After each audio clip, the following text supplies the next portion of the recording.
September 7వ తేదీ వినాయక చవితి. ఎంతో పవిత్రమైన విశేషమైన రోజు. వినాయకుని పెళ్లి కథను విన్నా లేక చదివినా సకల శుభాలు కలుగుతాయి. జన్మల దోషాలు తొలగి కోటి జన్మల పుణ్యం వస్తుంది. మరి ఆ కథ ఏంటో ఇప్పుడు ఈ వీడియోలో తెలుసుకుందాం. వివాహం కొత్త ఇంట్లోకి ప్రవేశించే సమయంలో సైతం వినాయకుడికే తొలి స్థానం. పురాణాల ప్రకారం గణేశుడు పార్వతీ పరమేశ్వరుల పుత్రుడు. అయితే వినాయకుడు బ్రహ్మచారి అని, తనకు పెళ్లి జరగలేదని అనేక కథలు ప్రచారంలో ఉన్నాయి. ఎందుకు అంటే వినాయకుడు బ్రహ్మచారిగా ఉండాలని కోరుకున్నాడట. కానీ వినాయకుడికి ఒకరితో కాదు, ఏకంగా 2 మహిళలతో వివాహం జరిగిందని కొన్ని పురాణ కథలు చెబుతున్నాయి. దైవక యోగం ద్వారా 2 స్త్రీలను వినాయకుడు పెళ్లి చేసుకున్నాడట. ఆ కథలేంటో ఇప్పుడు తెలుసుకుందాం. ఒకసారి వినాయకుడు ప్రశాంతమైన వాతావరణంలో తపస్సు చేస్తూ ఉంటాడు. ఆ సమయంలో అటుగా వెళుతున్న తులసి గణేశుణ్ణి చూసి ఆకర్షితురాలు అవుతుంది. అంతేకాదు వినాయకుణ్ణి వివాహం చేసుకోవాలని కోరుతుంది. దానికి విఘ్నేశ్వరుడు ఇలా చెప్తాడు, చూడు తులసి, నేను బ్రహ్మచారిని, నిన్ను వివాహం చేసుకోవడం కుదరదు అని చెప్పి ఆమె ప్రతిపాదనను వినాయకుడు తిరస్కరిస్తాడు. దానికి తులసి ఇలా పలుకుతుంది, చూడు విఘ్నేశ్వర, ఆడదాన్నై ఉండి మనసులో కోరిక చెప్పి నీ ముందు పెట్టినా కూడా నీవు నన్ను తిరస్కరించావు. కాబట్టి నీకు ఇదే నా శాపం. నీవు ఎలా అయితే నన్ను పెళ్లి చేసుకోనని తిరస్కరించావో ఆ పెళ్లి నీకు 2 అవుతుంది. 1 కాదు 2 పెళ్లిళ్ళు అవుతాయని కోపంతో శపించింది తులసి. అలా శాపం ఇవ్వడం గణేశుడికి నచ్చలేదు.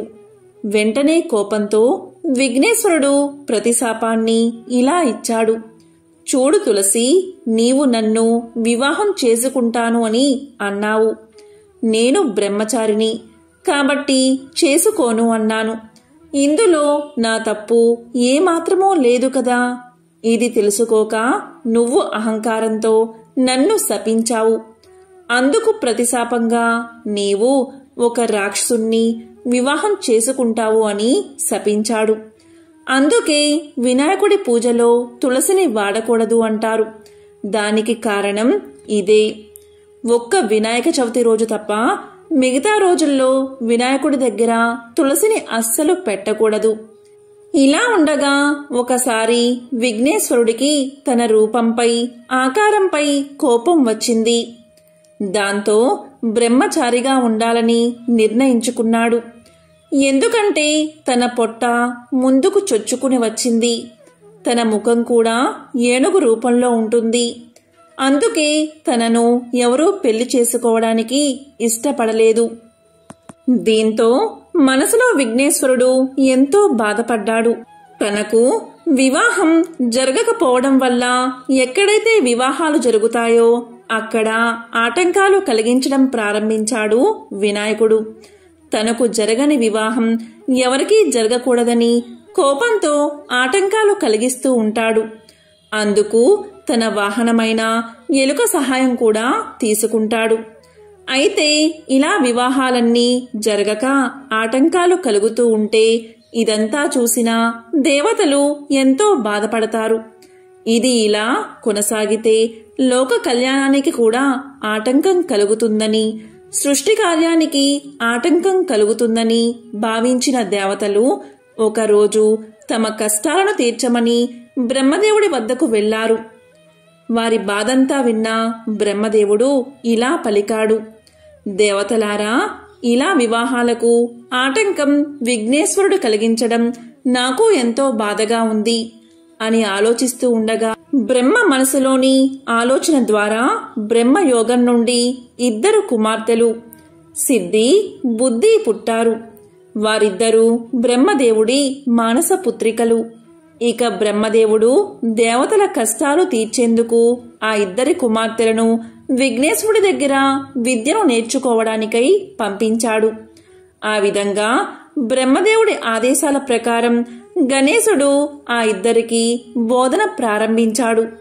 ఇక వినాయకుడి దగ్గరకు పెళ్లి సంబంధం విషయం ఎలుక తీసుకువచ్చినప్పుడు ఈ సిద్ధి బుద్ధి విఘ్నేశ్వరుడి యొక్క దృష్టిని మరల్చేవారు.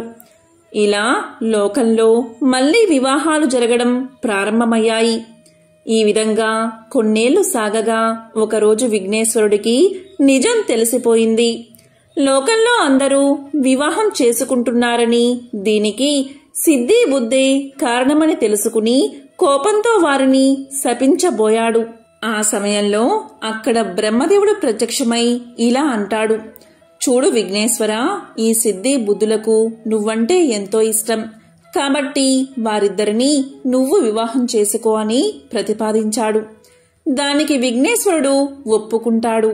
ఆ తరువాత సిద్ధి బుద్ధులతో విఘ్నేశ్వరుడి వివాహం అంగరంగ వైభవంగా జరిగింది. ఆ తర్వాత వారికి 2 కుమారులు జన్మించారని, వారి పేర్లు శుభం లాభం అని పురాణాలు తెలియచేస్తున్నాయి. ఎంతో విశేషమైన ఈ కథను వింటే చాలు సకల శుభాలు కలుగుతాయి. విఘ్నేశ్వరుడి వివాహానికి సంబంధించిన మరొక చిత్రమైన కథను ఇప్పుడు విందాం. మీరు ఎన్నడైనా వినాయకుడి పెళ్లి గురించి విన్నారా? వినాయకుడి తమ్ముడు సుబ్రహ్మణ్యం చాలా అందంగా ఉంటాడు. అన్నకంటే ముందు తమ్ముడి పెళ్లే కుదిరింది. అంగరంగ వైభోగంగా జరిగింది పెళ్లి. ఎక్కడెక్కడో దేవతలో సుబ్రహ్మణ్యుడి పెళ్లికి విచ్చేశారు. దాన్ని చూసిన తర్వాత వినాయకుడికి అనిపించింది, తనకు పెళ్ళైతే బావుంటుంది కదా అని. పెళ్లి హడావుడి తగ్గే వరకు ఆగి తరువాత అమ్మ పార్వతి ఖాళీగా కూర్చున్నప్పుడు ఆమె దగ్గరకు వెళ్లి నిలబడ్డాడు వినాయకుడు. ఇలా పలికాడు, అమ్మా, తమ్ముడి పెళ్లి చేశావు కదా, మరి నా పెళ్లి ఎప్పుడు చేస్తావు అని అడిగేశాడు. దీనికి పార్వతీదేవి దిగాలుగా తన ముద్దుల పెద్ద కొడుకు వైపు చూసింది. లోలోపలే బాధపడింది. చిన్నవాడు సుబ్రహ్మణ్యుడేమో ఎంతో అందంగా ఉంటాడాయే, దాంతో వాళ్లు పిలిచి పిల్లను ఇచ్చారు. మరి నువ్వేమో ఏనుగు తలతో పొడవాటి తొండంతో ఉంటివాయే. పోనీలే అంటే మేం ఎంత చెప్పినా వినక అందరూ పెట్టిన కుడుములు, ఉండ్రాళ్ళు, వడపప్పు తిని అందరూ పోసిన పానకం తాగి తాగి బొజ్జ పెంచావాయే. నీకు పిల్లనిస్తామని ఇప్పుడు ఎవరు ముందుకు రావట్లేదు కదా నాన్నా అని మనసులోనే బాధపడింది. అయినా ఈ సంగతి పిల్లవాడికి ఎలా చెబుతుంది? చిన్న బుచ్చుకుంటాడు కదా. అందుకని పైకి ఏమంది అంటే, బాబూ, నువ్వెళ్ళి పెళ్లి కూతురి కోసం ఒక కొత్త కోక, మంగళసూత్రాలు పట్టుకురా నాయనా, నేనేమో ఈలోగా పిల్లను చూస్తాను అని బుజ్జగించి పంపేసి ఊపిరి పీల్చుకుంది. అమ్మయ్యా, ఇప్పటికైతే సమస్య తప్పింది అనుకుంటూ. అయితే వినాయకుడికి ఇదేమీ తెలియదు కదా. వెంటనే ఆనందంగా తన ఎలుక వాహనమెక్కి భూలోకానికి వచ్చేశాడు. వచ్చి అలసిపోయి ఒక చెట్టు కిందున్న అరుగు మీద కూర్చున్నాడు. ఆ అరుగు చుట్టూతా ఏవేవో గింజలు పడి ఉన్నాయట. ఆ సమయంలో అక్కడి గింజలు ఏరుకు తినేందుకు అక్కడికి ఒక కోడిపుంజు వచ్చింది. వినాయకుడు దాన్ని చూసి, ఓ కోడిపుంజు, ఒకసారి ఇలారా అని పిలవగానే నన్ను పేరు పెట్టి పిలుస్తున్నారు ఎవరా అని దగ్గరకొచ్చింది కోడిపుంజు. చూడగా అక్కడ అరుగు మీద వినాయకుడు కూర్చుని ఉన్నాడు. దాంతో కోడిపుంజు సంతోషంతో ఉబ్బి తబ్బిబ్బైపోతూ గబాల దగ్గరకు వచ్చి రెక్కలు మడిచి నమస్కరిస్తూ, చెప్పండి స్వామి, కులాసానా, నన్ను పిలిచారెందుకు అని అడిగింది. అప్పుడు వినాయకుడు ఇలా అన్నాడు, ఓహో కోడిపుంజు, నీ రెక్కలు ఎంత అందంగా ఉన్నాయి, నీ జుట్టు కిరీటంలాగా ఎంత బావుంది, నువ్వు చెప్పిన పనల్లా చాలా చక్కగా చేస్తావని, సమయపాలన అంటే ఏమిటో నీ నుండే నేర్చుకోవాలని అందరూ చెబుతుంటారు. మరి నువ్వు నాకు ఒక పని చేసి పెడతావా? చకచకా వెళ్ళి నాకో కొత్త కోక తెచ్చిపెట్టు, మా అమ్మ నాకు పెళ్లి చేస్తుందట అన్నాడు. దానికి కోడిపుంజు, అంత పెద్ద స్వామి తన్ను పొగిడాడే అని సంతోషించింది. దానిది ఏముంది స్వామి, ఒక్క నిమిషంలో పెద్ద బజారుకెళ్ళి వినాయకుడి పెళ్లికి కొత్త కోక కావాలి అని అడిగి తెచ్చేస్తా స్వామి, ఇక్కడున్నట్లే వచ్చేస్తాను అని వేగంగా వెళ్ళిపోయింది కోడి. అంతలో అక్కడ మొలిచి ఉన్న పచ్చగడ్డిని తినేందుకు గొర్రెపోతు ఒకటి అటుగా వచ్చింది. దాన్ని చూసి వినాయకుడు భలే మురిసిపోయాడు. ఈరోజు అన్నీ మంచి శకునాలే, నేను తిరగకుండానే అన్ని పనులు ఎలా అయిపోతున్నాయో చూడు అని సంతోషపడ్డాడు. ఓ గొర్రెపోతూ, నాకో పనిచేసి పెట్టరాదు? త్వరలో నా పెళ్లి జరగనున్నది. దానికోసం నువ్వు కంసాలి దగ్గరికెళ్ళి మంగళసూత్రాలు చేయించుకురా, వెంటనే వెళ్ళు అని చెప్పాడు. దానికి గొర్రెపోతూ, ఓహో అలానా స్వామి, అయితే మాకు పప్పన్నం దొరుకుతుందన్నమాట. ఇదిగో ఇప్పుడే వెళ్ళి తెస్తాను. అందెంతలోకి మీరడిగారని చెప్పి ఇప్పుడే కంసాలి దగ్గరికి వెళ్ళి పట్టుకు వచ్చేస్తాను చూడండి అంటూ వెళ్ళింది. వినాయకుడు అక్కడే ఓ కునుకు తీశాడు. ఆయన లేచి చూసేసరికి సాయంకాలమైంది. పోయిన వాళ్ళు ఇద్దరూ ఇంకా తిరిగి రాలేదు. ఇక దాంతో వినాయకుడే మెల్లిగా ఎలుక వాహనం ఎక్కి బయలుదేరాడు. ఇద్దర్నీ వెతుక్కుంటూ కొంత దూరం వెళ్లేసరికి కోడిపుంజు కనిపించింది. ఏమే కోడిపుంజు, నా కొత్త కోక ఎక్కడా అని అడిగాడు దాన్ని. అప్పుడు కోడిపుంజు ఇలా పలికింది, స్వామి మీకోసం కొత్త కోక తీసుకువస్తున్నానా? అంతలో అక్కడ నాకు ఒక జొన్నకంకి కనిపించింది. దాన్ని చూడగానే విపరీతంగా ఆకలి వేసింది. ఒక్క కంకి తినేసి వద్దామని మీ కొత్త కోకను పక్కన పెట్టి కంకి తినేసి వచ్చాను. అలా చేసేసరికి అక్కడ కోక లేదు. దాంతో ఇక మధ్యాహ్నం నుంచి దాన్నే వెతుకుతూ తిరుగుతూ ఉన్నానయ్యా అని చెప్పింది. దాంతో వినాయకుడు ఇలా అన్నాడు, చూడు కోడిపుంజు, నువ్వు కొత్త కోక తీసుకువస్తేనే నా పెళ్లి. అందుకని త్వరగా వెళ్లి వెతుక్కురా, లేకపోతే ఎలుక చేత నిన్ను కొరికించేస్తా, జాగ్రత్త అని బెదిరించాడు. దాంతో కోడిపుంజు కొత్త కోకో అని అరుచుకుంటూ ఆ కొత్త కోక కోసం ఈనాటికి వెతుకుతూనే ఉంది. పాపం ఆ అరుపేనట మనకు కొక్కురొక్కో అని వినబడేది. కోడిపుంజు కోక తేకపోయేసరికి ఇక సరేలే అని వినాయకుడు గొర్రెను వెతుకుతూ ఆ బజారు ఈ బజారు తిరిగాడట. అనుకున్నట్లుగానే గొర్రెపోతు ఎదురయ్యింది. స్వామి కోపంగా, ఏ గొర్రెపోతూ, నా తాలిబొట్టెక్కడా అనగానే అది వణికిపోతూ, స్వామి తమరు అడిగారని చెప్పగానే కంసాలి కనకయ్య తాలిబొట్టు చేసి ఇచ్చేశాడు. ఆ తర్వాత వస్తూ ఉంటే నాకు ఆకలి వేసింది. ఆ సజ్జ చేలో గడ్డి తింటూ ఒక్క క్షణం ఏమారాను.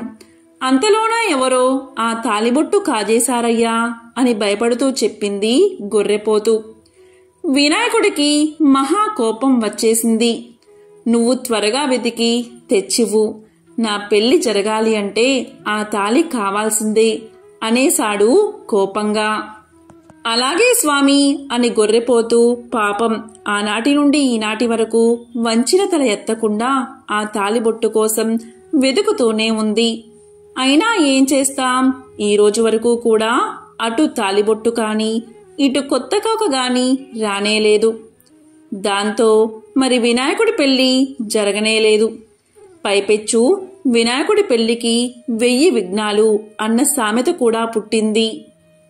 ఒకానొకప్పుడు లక్ష్మీదేవి మానస సరోవరంలో జలకాలాడుతూ ఉండగా పార్వతీదేవి విష్ణు రూపాన్ని ధరించి లక్ష్మిని సమీపించింది.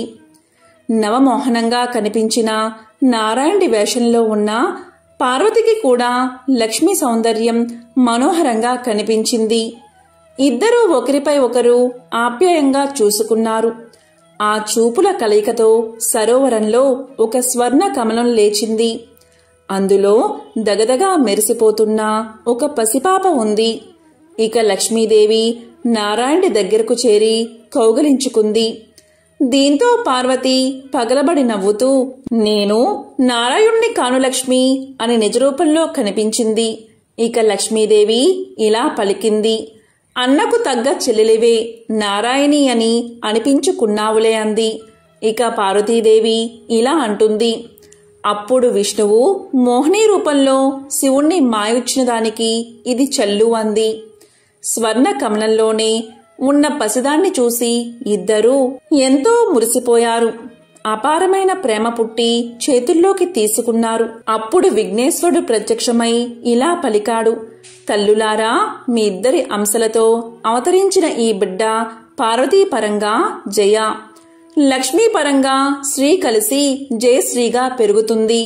ఈమెకు వరుడు కూడా శివకేశవుల అంశలతో అవతరించి ఉన్నాడు అని చెప్పి పసిదానితో ఉన్న స్వర్ణ కమలాన్ని కావేరీ నదిలో ఉంచిరమ్మని వాయుదేవుణ్ణి పంపాడు.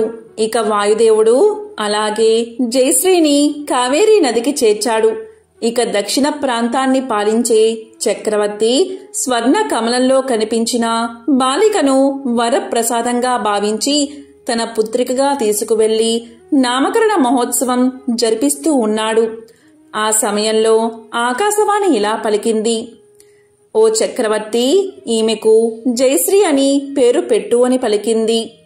ఇక అతను ఆమెకు జయశ్రీ అని పేరు పెట్టి అల్లారు ముద్దుగా పెంచుకుంటున్నాడు. జయశ్రీ రాకుమారిగా పెరిగి ముల్లోకాలలో అంత సౌందర్యవతి సాహసవంతురాలు ఉండదని పేరు తెచ్చుకుంది. జయశ్రీకి రాజభవనం కంటే ప్రకృతి సౌందర్యాలతో నిండి ఉండే అరణ్యాలలో విహరించడం అంటే ఎంతో ఇష్టంగా ఉండేది. విల్లమ్ములు ధరించి వన్యమృగాలను అదుపులో ఉంచుతూ తిరుగుతూ ఉండేది. ఇక శివకేశవుల అంశతో స్వామి అనే పేరుగల యువకుడు తిరుగుతూ ఉన్నాడు. హరిహర అంశాలతో అవతరించిన స్వామి కైలాసానికి వెళ్లి విఘ్నేశ్వరుణ్ణి, కుమారస్వామిని కలుసుకోవాలి అనుకున్నాడు. ఒకరోజు అలాగే వెళ్ళాడు. అప్పుడు విఘ్నేశ్వరుడు, కుమారస్వామి ముచ్చటలాడుకుంటూ ఉన్నారు. అప్పుడు విఘ్నేశ్వరుడు కుమారస్వామితో ఇలా పలికాడు, ఈ మానస సరోవరంలోని లక్ష్మీ పార్వతుల తేజస్సులతో స్వామికి కాబోయే దేవేరి ఉదయించింది అని అన్నాడు. ఇక స్వామి ఆ మాటలు విన్నా ఏమీ తెలియనివాడి వలె మౌనంగా తన ఇంటికి చేరుకున్నాడు. ఒకరోజు స్వామి వినోదంగా పెద్ద పులి మీద స్వారీ చేస్తూ అరణ్యంలో తిరుగుతూ ఉండగా పులిని కదలనివ్వకుండా చుట్టూరా బాణాలు రివ్వురివ్వున నాటుకున్నాయి.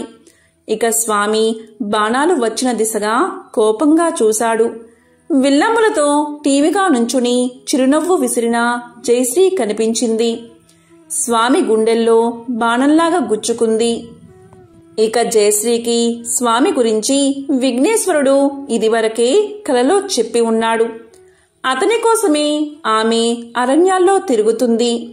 ఇక నారదుడి ఆదేశం ప్రకారం జయశ్రీకి స్వయంవరం ఏర్పాటు చేశాడు చక్రవర్తి. ఆమె ఎంతో సౌందర్యవతి కావడంతో రాజాది రాజులుగా మారు వేషాల్లో ఇంద్రాది దేవతలు కూడా వచ్చారు. స్వామి మాత్రం ఒక సాధారణ యువకుడి రూపంలో విల్లమ్ములు ధరించి ఒక పెద్ద నల్ల కుక్కను వెంట పెట్టుకుని వచ్చాడు. ఇక రాజాదిరాజులు గర్వం వలకబోస్తూనే స్వామిని, అతని పెంపుడు కుక్కను ఎగతాళి చేశారు. దీంతో స్వామి యొక్క కుక్క పెద్ద పులిగా మారింది. ఇక స్వామి దానిపై కూర్చున్నాడు. దీంతో స్వామిని చూసిన జయశ్రీ పరిగెత్తుకుంటూ వచ్చి అతని మెడలో వరమాల వేసింది. ఈ దృశ్యాన్ని చూసిన రాజుల వేషంలో ఉన్న దేవతలు స్వామిపై యుద్ధానికి దిగారు. అప్పుడు స్వామి తన నిజరూపంతో హరిహర స్వామిగా సాక్షాత్కరించాడు. ఇక దేవతలందరూ చేతులెత్తి శరణం స్వామి అని పలికారు. ఆ విధంగా స్వామి జయశ్రీల వివాహం దేవాతి దేవతల మధ్య మహావైభవంగా జరిగింది. ఎంతో విశేషమైన పవిత్రమైన ఈ రోజు విఘ్నేశ్వరుడి వివాహానికి సంబంధించిన ఈ కథలను విన్నా, చదివినా, చెప్పినా, వినిపించినా సకల శుభాలు కలుగుతాయి. సనాతన ధర్మంలో ఏ దైవ కార్యమైనా వినాయకుడి పూజతోనే ప్రారంభమవుతుంది. ఓం గం గణపతియే నమః ఈ మంత్రం ఎంతో విశేషమైనది. గణపతి మూలాధార చక్రానికి అధిపతి. అందువల్ల ఈ మంత్రంతో మూలాధార చక్రానికి శక్తి లభించి ఉత్తేజితమవుతుంది. ఈ మంత్రాన్ని జపిస్తే ఆటంకాలన్నీ తొలగిపోతాయి. ఓం శ్రీం హ్రీం క్లీం గ్లౌం గహ గణపతియే నమః అనే మంత్రం చాలా విశేషమైనది. దీనిని 21 సార్లు జపిస్తే ఆ వినాయకుడి అనుగ్రహం తప్పకుండా మీకు కలుగుతుంది. పూర్వం వాతాపి నగరం మధ్యలో ఉన్న మహాశిల విఘ్నేశ్వర శిల్పంగా రూపొందాలి అనే కోరిక అగస్త్య మహర్షికి మిగిలిపోయింది. అగస్త్య మహర్షి యొక్క భార్య లోపాముద్ర చిత్రకళా ప్రావీణ్యురాలు. ఆమె అక్కడికి వచ్చి మహాశిలను పరిశీలించి అది ఏ విధంగా రూపొందాలో అలాంటి విఘ్నేశ్వరుడి రూపరేఖా చిత్రాన్ని తయారు చేసింది. రేఖాచిత్రమైతే తయారైంది, కానీ ఆ ప్రకారం మహాశిలను మలచగల శిల్పులు శిల్పాచార్యులు ఎంత ప్రయత్నించినా లభించలేదు. దీనితో అగస్త్యుడు ఎంతో బాధతో మహాశిల ఎదురుగా కూర్చుని చిత్రాన్ని శిలను పదే పదే చూసుకుంటూ కాలం గడుపుతున్నాడు. వచ్చిన శిల్పాచార్యులందరూ చిత్రాన్ని చూసి ఇలాంటి శిల్పాన్ని మలచడం దేవశిల్పి విశ్వకర్మకు, దానవ శిల్పి యముడికి తప్ప ఇతరులకు సాధ్యం కాదు అంటూ వెనక్కి జంకారు. శిల్పులు ఉలులను మహాశిల మీద పరీక్షించి ఇది వజ్రపాషాణం, దీన్ని చెక్కడానికి మామూలు ఉలులు పనికిరావు, వజ్రపు ఉలులు కావాలి, దేవతలు వచ్చి చెక్కి తీరవలసిందే, కాని మానవ మాతృలతో ఈ పని కాదు అంటూ తెలియచేశారు. ఆ సమయంలో దేవశిల్పి విశ్వకర్మ భార్య విష్ణు మానస పుత్రిక అయిన విశ్వకళ అలిగి పుట్టింటికి చేరుకుంది. దీంతో విశ్వకర్మ మతి స్థిమితం పోగొట్టుకున్నాడు. దానవశిల్పి యముడు, అతని భార్య అయిన హేమ తిరిగి దేవలోకానికి వెళ్లిపోగా పిచ్చివాడై జాడలేకుండా ఎక్కడో తిరుగుతున్నాడు. కాబట్టి విశ్వకర్మను యముణ్ణో పిలుద్దాము అన్న వారి స్థితి అంత అధ్వానంగా ఉంది. అగస్త్యుడికి మహాశిలను విఘ్నేశ్వర విగ్రహంగా రూపొందించడం సమస్యగా నిలిచిపోయింది. నిద్రాహారాలు మాని అతను శిలకు ఎదురుగా అలాగే కూర్చుని విఘ్నేశ్వరుణ్ణి ధ్యానిస్తూ, గణపతి, నా కోరికలాగే ఉంచేశావు అంటూ తన బాధను వ్యక్తపరిచాడు. ఒకరోజు ఊపుకుంటూ బాలప్రాయం వాడు అటుగా వస్తున్నాడు. అతని చేతిలో ఏదో ఉలిలాంటిది కనిపిస్తుంది. ఆ బాలుడు కండలు తీరి ఉన్నాడు, శిల్పిలాగా కనిపించాడు. అగస్త్యుడు ఆశగా అతని చేతిలో ఏముందో అని పరీక్షించి చూడగా అది ఏనుగు దంతం కొన ముక్క. అది పిడితో బిగించినట్లుగా ఉండడం చూసి అగస్త్యుడు ఆశ్చర్యపోయాడు. ఇక ఆ బాలశిల్పి అగస్త్యుణ్ణి సమీపించి, ఏమిటో మహాశైలవారు మహాశిల ముందు మంతనాలు ఆడుతూ కూర్చున్నారు, ఏమైనా పని దొరుకుతుందేమోనని ఇలా తిరుగుతున్నాను అన్నాడు. అతని మాటలు మధురంగా అగస్త్యుడికి పారవస్యాన్ని కలిగించాయి. ఇక అగస్త్యుల వారు ఇలా పలికారు, చిరంజీవి, ఈ మహాశిలను గణపతి దేవుడి విగ్రహంగా చూడాలని ఎన్నో రోజుల నుంచి ఉవ్వులేరుతున్నాను అంటూ తన దగ్గర ఉన్న రేఖా చిత్రాన్ని శిల్పికి చూపించి, ఇంతకు నువ్వెవరు, ఏం పని చేస్తావు అని అడిగాడు. దానికి ఆ బాలుడు ఇలా సమాధానం చెప్పాడు, నేను చేసే పనుల్లో మొదటిది పుష్టిగా తినడం, తరువాత శిల్పం చెక్కడం, నన్ను బాల శిల్పాచార్యుడు అని పిలుస్తూ ఉంటారు అని బాలశిల్పి తెలియచేశాడు. అగస్త్యుడికి అతని మాటల తీరు మేను పులకరించేలా ఉండి నవ్వు పుట్టించాయి.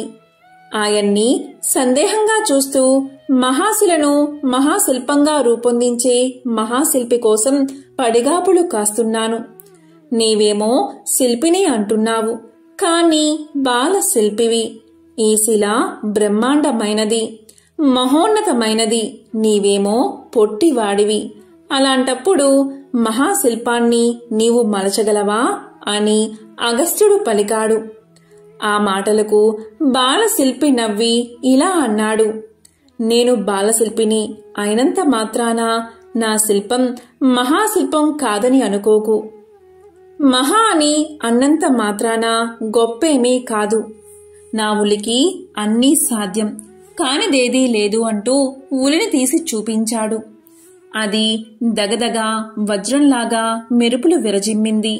అగస్త్యుడు చూస్తూ ఉండగా బాలశిల్పి మహాశిల మీదకు ఉలిని విసిరాడు. ఉలి మొన తాకిడితో పెద్ద మెరుపు, కాంతి, ఉరిమిన శబ్దము బయటకు వచ్చాయి. అక్కడ శిలకు ఒక రంధ్రం ఏర్పడింది. అది నాభిస్థానం. మూర్తి శిల్పానికి నాభిస్థానం చాలా ముఖ్యమైనది. అందున లంబోదరుడి నాభి అంటే వినాయకుడి నాభి. లంబోదరంతో శిల్పం ప్రారంభమైందన్నమాట అని బాలశిల్పి చెప్తుంటే రాతి నుండి లంబోదర లక్ష్మీకర అంటూ మాలవ రాగంగా సన్నగా పాట అగస్త్యుడికి వినిపించింది. ఇది అయస్కాంత రాయి. చెక్కుతున్నప్పుడు ప్రచండమైన విద్యుత్ వెలువడుతుంది. కనుక శిల్పను చెక్కడం పూర్తయ్యే వరకు ఈ చుట్టుపక్కల ప్రజలను ఉండనివ్వకూడదు. ధ్వనులు కూడా వినిపిస్తాయి. నగరవాసులు భయపడి కంగారు పడవలసిన అవసరం లేదు. కాబట్టి ఓ మహర్షి, ఇక నీవు వెళ్ళవచ్చు. వెళ్ళి నిశ్చింతగా నిద్రపోయి తెల్లవారుజాముకి ఇక్కడికి రావచ్చు. అప్పటికి శిల్పం పూర్తవుతుంది అని చెప్పాడు బాలశిల్పి. దానికి అగస్త్యుల వారు ఆశ్చర్యపడ్డారే కాని అంతకు మించి మరేమీ అతనికి తోచలేదు. అతని బుద్ధి ఏదో నిద్రలో పడ్డట్లుగా ఉంది. అప్పుడు అగస్త్యుల వారు కొంచెం తేరుకుని రేఖా చిత్ర పటాన్ని తీసి బాలశిల్పికి ఇవ్వబోతూ ఉంటే దానికి బాలశిల్పి ఇలా అంటున్నాడు, ఇదివరకే చూపించావు కదా, ఒకసారి చూస్తే చాలు. పదే పదే చూసుకుంటూ చెక్కే రకం ఈ బాలశిల్పి కాదు. ఒక ఆటలాగా చెక్కుకునే రకం. అంతా అయ్యాక చిత్రం గీసిన వారిని వచ్చి చూసుకోమను. సరిగ్గా ఉందో లేదో, చిత్రానికి ఎంత ఇచ్చావో ఏమో కాని నాకు మాత్రం ప్రతిఫలం ఎంత ముట్ట చెబుతావో చూడాలి అని చిలిపిగా అన్నాడు. అతని చివరి మాటలు అగస్త్యునికి దిగులు పుట్టించాయి. తన భార్య లోపాముద్ర కోరిక మేరకు తీసి ఉంచిన ధనం తప్పితే తన అధీనంలో ఇంకేమీ లేదు. అంతా పంచి పెట్టేశాడు. శిల్పికి పారితోషకంగా ఆ కొద్దిపాటి ధనం ఇచ్చివేయక తప్పదు. లోపాముద్రకు ఏం చెప్పను ఇలా అనుకుంటూ అగస్త్యులు వెళ్లేసరికి లోపాముద్ర ముఖం తేజోవంతంగా దీపంలా వెలిగిపోతూ ఉంది. ఏమిటి సంగతి అన్నట్లు భార్య వంక చూశాడు అగస్త్యుడు. ఆనందంతో, అగస్త్యుల వారు నన్ను మన్నించాలి, ఋషుపత్నిలాగే ఉండాలని, అదే ధర్మమని నాకు ముందర నుంచి తెలుసు. నగలు, మంచి బట్టలు కావాలని, ధనం సేకరించుకురమ్మని నేను ఎందుకు అన్నానో నాకే ఆశ్చర్యంగా ఉంది. ఇప్పుడు ఏదో ఒక మహత్కార్యం నెరవేరడానికి అనిర్వచనమైన ఏదో శక్తి నా నోట ఆ మాటలు పలికించినట్లు తోస్తుంది. నాకు ఏ పట్టుచీరలు వద్దు, ఏ ధనము వద్దు, ఏ ఆభరణాలు వద్దు. నాలో తాత్కాలికంగా ప్రవేశించిన అజ్ఞానం ఇప్పుడిప్పుడే తొలగిపోతుంది అని పలికింది లోపాముద్ర. ఆమె మాటలకు అగస్త్యుడు లోలోపల సంతోషించాడు. శిల్పి కుదిరాడు. శిల్పం తయారవుతున్నట్లే తెల్లవారేసరికి పూర్తవుతుందట అన్నాడు. దానికి ఋషిభార్య లోపాముద్ర ఇలా పలికింది, ఏమిటి తెల్లవారేసరికి ఆ మహాశిల శిల్పమవుతుందా? ఆ శిల్పి మానవుడా దేవుడా అన్నది. దానికి అగస్త్యులు ఇలా పలికారు, మానవ మాత్రుడే, బాలుడు కూడా. ప్రతిఫలం ఎలా ఇవ్వాలో, ఎంత ఇవ్వాలో ఏమీ తోచకుండా ఉంది అన్నాడు. దానికి లోపాముద్ర ఇలా పలికింది, నా నిమిత్తంగా తీసి ఉంచిన ధనం ఉంది కదా, అది చాలదా అని పలికింది. దానికి అగస్త్యుల వారు ఇలా అన్నారు, తెల్లవారాక ఏదో ఒక విధంగా సరిపెట్టవచ్చులే అన్నారు. అప్పుడు లోపాముద్ర ఇలా పలికింది, రేపు భాద్రపద శుద్ధ చతుర్థి వినాయక చవితి రోజు. ఆ మహాశిల ధ్యాసలో పడి మీరు నెలలు తిథులు మర్చిపోతున్నారు అంది. దానికి అగస్త్యులు ఇలా అంటున్నారు, ఏమిటి రేపు వినాయక చవిత? విఘ్నేశ్వర శిల్పం తయారవ్వడం చిత్రంగా ఉందే అంటూ అగస్త్యుల వారు ఆశ్చర్యపడుతూ ఉంటే లోపాముద్ర ఇలా అంటుంది, ఆ శిల్పి బాలుడు కాదు, మానవ మాతృడు కూడా కాదు అంది. భార్య మాటల్లో ఏదో అద్భుత సత్యం ఉంది అనిపించింది అగస్త్యుల వారికి. చాలా రాత్రి గడిచింది, నిద్ర పట్టలేదు, ఉత్సాహం పెరిగింది. ఏం జరుగుతుందో చూడాలని అగస్త్యుల వారు బయలుదేరారు. అగస్త్యుల వారు మహాశిల దగ్గరికి చేరేసరికి అక్కడ కనిపించిన దృశ్యాన్ని చూసి ఆశ్చర్యపోయారు. అలాగే చతికిల పడిపోయారు. కొన్ని వందల ఉలులు శిల్పాన్ని వాటంతట అవే చెక్కుతున్నాయి. రంగురంగుల విద్యుత్ కాంతులు మిరమిట్లు గొలుపుతున్నాయి. కలకలమని శబ్దం, నూరుమంటూ శబ్దం వెలువడుతుంది. ఉలులన్నీ ఏనుగు దంతం కొన మొక్కల్లాగా వజ్రాల్లాగా మెరిసిపోతూ ఉన్నాయి. అది స్వప్నమో నిజమో తెలియక విభ్రాంతిలో మైకం కమ్మి అగస్త్యుల వారు అలాగే సొమ్మసిల్లి నిద్రలోకి జారుకున్నారు. అలా నిద్రపోయిన ఋషి కళ్ళు తెరిచేసరికి ఎదురుగా తట్టి లేపుతున్న బాలశిల్పి కనిపించాడు. తూర్పు తెల్లవారుతున్నది. బాలశిల్పి ఇలా అంటున్నాడు, ఏమిటి మహర్షి ఇక్కడ ఇలా నిద్రపోతూ ఉన్నావు? యోగ విద్యా పారంగతుడైన నీవు ఈ కలల నిద్ర ఏమిటి? శిల్పం పూర్తయింది. చిత్రం గీసిన వారిని వచ్చి చూసుకోమను.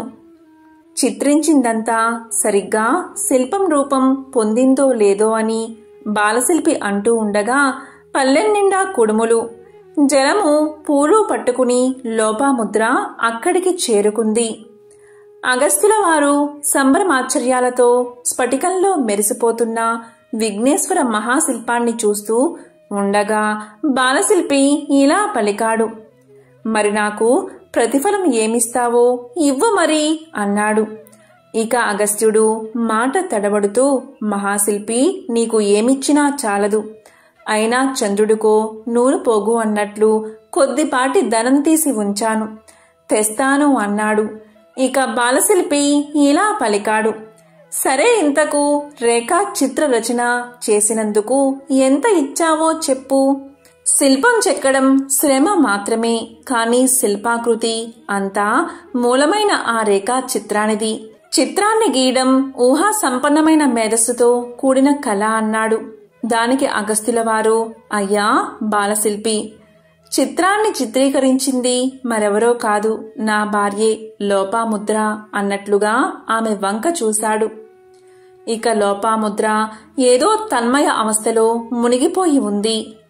అప్పుడు బాలశిల్పి ఇలా పలికాడు, ఏమిటి మహర్షి, నేనైతే ఒక మహానగరాన్ని నిర్మించడానికి సరిపడే ధనాన్ని నీ భార్యకు ఇచ్చి ఉందును. అంత గొప్ప రేఖాచిత్రమది. ఆ ధనమంతా ఆ అమ్మకే చెందుతుంది అన్నాడు. దానికి అగస్త్యుల వారు ఇలా పలికారు, అసలు ఆ ధనాన్ని ఆమె కోసమే తీసి ఉంచాను అన్నాడు అని నోరు జారాడు. దానికి బాలశిల్పి ఆశ్చర్యంగా ఇలా అన్నాడు, ఏమిటి ఇంతకు ఇది స్త్రీ ధనమన్న మాట?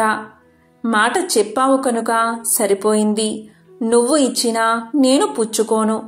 ఎంత ఘోరం జరిగి ఉండేదో నేను తీసుకుంటే.